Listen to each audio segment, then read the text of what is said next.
Дефинитивно тоа што ЕУ го губи кредибилитетот со ова прашање го се прелева на како последица на кредибилитетот на владата внатре и легитимно е таа да го постави прашањето за сопствениот легитимитет. Сега колку е тоа рационално е веќе друга работа. Јас не верувам многу искрено дека ниту Германија, ниту Франција, можеби помалку Холандија ќе затреперат страшно поради таквата, да кажеме, закана дека оваа влада ќе падне и дека национализмот повторно ќе завладее во Македонија. И мислам дека е пресилно како аргумент кон надвор, а има премногу последици внатре.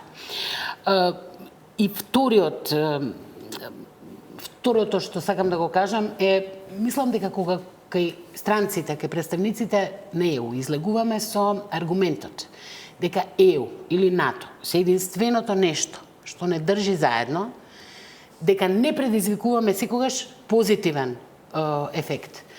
Бидејќи тие не сакаат постојано слаби и нерешени земји кај себе, сакаат силни земји кај себе. Им излегува една Британија, не сакаат проблеми. Тие рекоа дека не сакаат држави кои што имаат проблеми со другите држави.